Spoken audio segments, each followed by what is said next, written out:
শিক্ষার্থী, তোমরা সবাই কেমন আছো? আশা করি ভালো আছো। আজকে আমাদের অনলাইন ক্লাসে তোমাদের স্বাগতম। আমাদের টপিক হচ্ছে টেন্স। গত ক্লাসে আমরা জেনেছিলাম যে টেন্সের ক্লাসিফিকেশন, টেন্স কত প্রকার ও কী কী। তারপরও আমরা আবার এটা সম্পর্কে একটু রিপিট করব।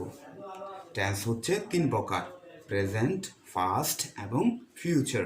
প্রত্যেক টেন্সের আলাদা ক্লাসিফিকেশন আছে, যেমন indefinite, continuous, perfect, perfect continuous.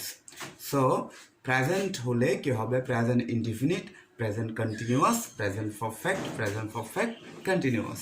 First indefinite, first continuous, first perfect, first perfect continuous. Future indefinite, future continuous, future perfect, future perfect continuous. So আমরা দেখব কিভাবে অতি সহজে টেন্স নির্ণয় করা যায়। প্রথমে দেখো, আমরা কতগুলো সিম্বল দেখব। সিম্বল হচ্ছে আমাদের টোটাল 10টা। এই 10টা সিম্বল দিয়ে আমরা টোটাল টেন্সটা শিখব। কিভাবে টেন্সটা নির্ণয় করতে হয় সেটা জানবো। টোটাল সিম্বল হচ্ছে কয়টা? 10টা। প্রেজেন্টে হচ্ছে 5টা, ফার্স্টে হচ্ছে 3টা, আর ফিউচারে হচ্ছে 2টা। সো প্রেজেন্টে কি কি দেখো? Am, is, are, have, has. ফার্স্টে কি দেখো? Was, were, had. ফিউচারে দেখো শ্যাল এবং উইল। এরপরে আমরা আরেকটু ভালো করে দেখবো যে আমরা এটা মনে রাখবো যে প্রেজেন্টের সিম্বল হচ্ছে কয়টা? 5টা। Am, is, are, have, has. ফার্স্টের কয়টা? 3টা। ওয়াজ, ওয়ার, হ্যাড। ফিউচারের কয়টা? 2টা, শ্যাল এবং উইল। এরপরে আমরা ভার্বসের কনজুগেশন অফ ভার্বের চেহারাটা একটু দেখব। ভার্ব কতভাবে পরিবর্তন হতে পারে দেখো। Do, does, did, done, doing. তার মানে ভার্ব, একটা ভার্ব 5 ভাবে পরিবর্তন হতে পারে: ডু, ডাস, ডিড, ডান এবং ডুইং। তো এই 5টা ভার্বের যতগুলা পরিবর্তন হবে ততভাবে টেন্সটা আমাদের শনাক্ত হবে।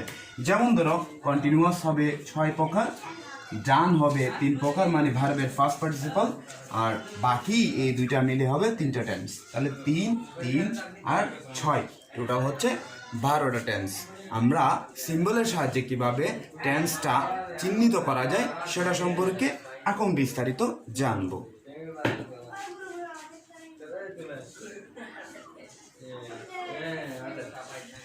সো দেখো, কিভাবে আমরা 10টা সিম্বল দিয়ে কিভাবে টেন্স নির্ণয় করা যায় অতি সহজে সেটা আমরা দেখব। প্রথমে দেখো, আমি বলছিলাম যে আইএনজি মানে 6টা, মানে কন্টিনিউয়াস টেন্স হচ্ছে 6টা। কন্টিনিউয়াস টেন্স হচ্ছে কয়টা? 6টা। তো দেখো, যখন বিন প্লাস আইএনজি থাকবে, ভার্বের সাথে আইএনজি থাকবে, তখন হচ্ছে পারফেক্ট কন্টিনিউয়াস। আর যখন শুধু ভার্বের সাথে আইএনজি থাকবে, মানে অক্সিলারি ভার্বের পরে, সেক্ষেত্রে হবে নর্মাল কন্টিনিউয়াস, অনলি কন্টিনিউয়াস। তাহলে কি বুঝলাম? বিন থাকলে হবে পারফেক্ট কন্টিনিউয়াস, আর ভার্বের সাথে যদি শুধু আইএনজি থাকে অক্সিলারি ভার্বের পর, তাহলে অনলি কন্টিনিউয়াস। একটু ভালো করে দেখো, আমি যদি উদাহরণ দিই যে বিন প্লাস ভার্বের সাথে আইএনজি। আমি একটা উদাহরণ দিলাম যে আই হ্যাভ বিন ডুইং। তাহলে আমি বলছিলাম যে বিন থাকলে পারফেক্ট কন্টিনিউয়াস। যেহেতু হ্যাভ আছে, হ্যাভটা হচ্ছে কিসের সিম্বল? প্রেজেন্টের সিম্বল। তাহলে এটা কি হবে? Present perfect continuous. তদ্রূপভাবে আমি যদি লিখি যে আই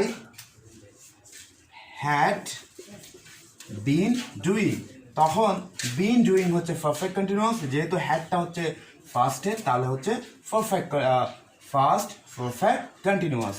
আর যখন আমি লিখবো যে I shall have been doing, তাহলে আমরা জানি যে বিন প্লাস ভার্বের সাথে আইএনজি হচ্ছে পারফেক্ট কন্টিনিউয়াস। যেহেতু শ্যাল হ্যাভ আছে, এটা হচ্ছে ফিউচারের সিম্বল, সেক্ষেত্রে এটা হচ্ছে ফিউচার পারফেক্ট কন্টিনিউয়াস। সো দেখো, আমরা এইবার দেখবো অনলি কন্টিনিউয়াসটা কি। অনলি কন্টিনিউয়াসটা, যেমন ধরো আমি যদি বলি যে ডুইং ইট, তাহলে এটা হচ্ছে যেহেতু ভার্বের সাথে আইএনজি আছে, I am doing it, I am doing it. যেহেতু শুধু ভার্বের সাথে আইএনজি আছে, তাহলে এটা অনলি কন্টিনিউয়াস। তাহলে এমটা হচ্ছে কিসের সিম্বল? এটা হচ্ছে প্রেজেন্টের সিম্বল। যেহেতু এটা প্রেজেন্টের সিম্বল, তাহলে এটা হচ্ছে present continuous. I was doing it. তাহলে এখানে দেখো এখানেও আইএনজি আছে, তাহলে এটা অনলি কন্টিনিউয়াস। যেহেতু এটা ওয়াজ আছে তাহলে ফার্স্টের সিম্বল, তাহলে এটা ফার্স্ট কন্টিনিউয়াস। এরপরে দেখো যদি আমি শ্যাল বি ডুইং ইট লিখি তাহলে এখানে আইএনজি আছে, এটা অনলি কন্টিনিউয়াস। যেহেতু শ্যাল বি আছে তাহলে এটা হচ্ছে ফিউচার কন্টিনিউয়াস। তাহলে আমরা শিখছি যে ভার্বের সাথে যখন আইএনজি থাকবে বিনের পরে তখন পারফেক্ট কন্টিনিউয়াস, আর যদি এমনি অক্সিলারি ভার্বের পরে শুধু আইএনজি থাকে সেক্ষেত্রে অনলি কন্টিনিউয়াস। এখন আমরা দেখব ভার্বের ফার্স্ট পার্টিসিপল থাকলে সেক্ষেত্রে কি হয়। তাহলে 6টা চলে গেল কন্টিনিউয়াস হিসেবে, 6টা চলে গেল, এখন বাকি হচ্ছে আর 6টা। এখানে হবে 3টা। যখন ভার্বের ফার্স্ট পার্টিসিপল হবে সেক্ষেত্রে হবে পারফেক্ট টেন্স। কি হবে? Perfect tense. আমি আবার বলছি, যখন ভার্বের ফার্স্ট পার্টিসিপল হবে তখন হবে পারফেক্ট টেন্স। তো দেখো যে do did done, do did done, ডানটা হচ্ছে ভার্বের ফার্স্ট পার্টিসিপল। যেহেতু হ্যাভ আছে, হ্যাভটা হচ্ছে প্রেজেন্টের সিম্বল, তাহলে এটা হবে কি প্রেজেন্ট পারফেক্ট টেন্স। এরপরে যখন আমি লিখব যে আই হ্যাড ডান ইট, যেহেতু এটা ভার্বের ফার্স্ট পার্টিসিপল এটাও পারফেক্ট টেন্স। যেহেতু হ্যাড আছে ফার্স্টের সিম্বল আছে তাহলে এটা ফার্স্ট পারফেক্ট টেন্স। এরপরে আমি যদি লিখি যে আই শ্যাল হ্যাভ ডান ইট, এখানে দেখো ডানটা পারফেক্ট টেন্স। যেহেতু শ্যাল হ্যাভ আছে মানে ফিউচারের সিম্বল আছে সেক্ষেত্রে হচ্ছে পারফেক্ট ফিউচার পারফেক্ট টেন্স।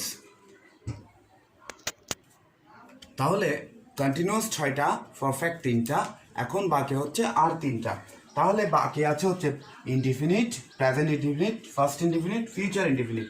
একটু ভালো করে খেয়াল করো যে যখন কোনো সিম্বল থাকবে না, যখন কোনো সিম্বল থাকবে না তখন 2টা টেন্স হবে। যখন কোনো সিম্বল থাকবে না তখন কয়টা টেন্স হবে? 2টা। এটা হচ্ছে প্রেজেন্ট ইনডিফিনিট, আর এটা হচ্ছে ফার্স্ট ইনডিফিনিট। আবার যখন সব সিম্বলগুলা থাকবে তখনও 2টা টেন্স, একটা হচ্ছে প্রেজেন্ট ইনডিফিনিট, আরটা হচ্ছে ফার্স্ট ইনডিফিনিট। দ্যাট মিন্স যদি সিঙ্গেল থাকে, সিম্বলগুলা যদি সিঙ্গেল থাকে সেক্ষেত্রে কি হবে? Present indefinite, first indefinite. আমি আবার বলতেছি, যদি কোনো সিম্বল না থাকে তাহলে 2টা tense, present indefinite, first indefinite. আবার যদি সিম্বলগুলা সিঙ্গেলে থাকে সেক্ষেত্রেও কি প্রেজেন্ট ইনডিফিনিট এবং কি ফার্স্ট ইনডিফিনিট। আমি একটু উদাহরণ দিই, যেমন ধরো আমি বললাম যে আই ডু ইট, তাহলে এখানে কোনো সিম্বল নাই। আবার ভার্বটা প্রেজেন্টে, প্রেজেন্ট ফর্মে, সেজন্য এটা প্রেজেন্ট ইনডিফিনিট। আবার যখন বলবো যে আই ডিড ইট, তখন দেখো এখানেও কোনো সিম্বল নাই, তার মানে আবার ভার্বটা একটু চেঞ্জ হয়েছে, ডু থেকে ডিড হয়েছে, তাহলে এটা ফার্স্ট ইনডিফিনিট। আবার যদি আমি লিখি যে I am I student, student, এখানে দেখো যে আই অ্যাম এ স্টুডেন্ট, এখানে একটা সিম্বল আছে তবে এটা সিঙ্গেলে। তাহলে যখন সিম্বল থাকবে এবং সিঙ্গেলে শুধুমাত্র একটা, সেক্ষেত্রে কি হবে? Present indefinite. যদি প্রেজেন্টের সিম্বল থাকলে তাহলে প্রেজেন্ট ইনডিফিনিট। আবার যখন এখানে হবে আই ওয়াজ আ স্টুডেন্ট, সেক্ষেত্রে হবে ফার্স্ট ইনডিফিনিট। তাহলে কি বুঝলাম? যখন কোনো সিম্বল থাকবে না, 10টা সিম্বলের মধ্যে একটাও থাকবে না, সেক্ষেত্রে প্রেজেন্ট ইনডিফিনিট অথবা ফার্স্ট ইনডিফিনিট। ভার্বটা যদি প্রেজেন্ট হয় তাহলে প্রেজেন্ট ইনডিফিনিট, ভার্বটা যদি ফার্স্ট হয় ফার্স্ট ইনডিফিনিট। আর যদি সব সিম্বল থাকে, সিঙ্গেলে থাকে, সেক্ষেত্রেও প্রেজেন্ট ইনডিফিনিট এবং ফার্স্ট ইনডিফিনিট। এখন বাকি হচ্ছে ফিউচার ইনডিফিনিট। আমি লিখলাম যে আই ডু ইট, তাহলে দেখো এটা যেহেতু কোনো সিম্বল ছাড়া এবং ভার্বটা প্রেজেন্ট রূপে আছে তাহলে প্রেজেন্ট ইনডিফিনিট। কিন্তু যখন আমি একটা সিম্বল বসাবো তাহলে এটা কিসের সিম্বল? ফিউচার সিম্বল, সেক্ষেত্রে এটা হবে ফিউচার ইনডিফিনিট। তাহলে আমরা কি বুঝলাম? যে আমাদের টোটাল 10টা সিম্বল, 10টা সিম্বলের মধ্যে আমরা 5টা হচ্ছে প্রেজেন্টের সিম্বল, 3টা হচ্ছে ফার্স্টের সিম্বল এবং 2টা হচ্ছে ফিউচারের সিম্বল। প্রেজেন্টের সিম্বলগুলা প্রেজেন্ট বলবো, ফার্স্টের সিম্বলগুলা দিয়ে ফার্স্ট বলবো, আর ফিউচারের সিম্বলগুলা দিয়ে ফিউচার বলবো। বিন হচ্ছে কন্টিনিউয়াস হচ্ছে 6টা, বিন প্লাস আইএনজি হচ্ছে পারফেক্ট কন্টিনিউয়াস, আর আইএনজি হচ্ছে অনলি কন্টিনিউয়াস।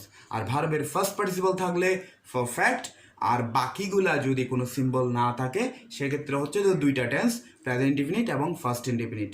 আবার যখন মূল ভার্বের সাথে ফিউচারের সিম্বল থাকবে তাহলে ফিউচার ইনডিফিনিট। আশা করি বুঝতে পেরেছ। আমরা নেক্সট ক্লাসে বাংলার সাথে কিভাবে টেন্সটা শনাক্ত করতে হয় সে সম্পর্কে জানবো। ততক্ষণ পর্যন্ত ভালো থেকো, সুস্থ থেকো। আল্লাহ হাফেজ।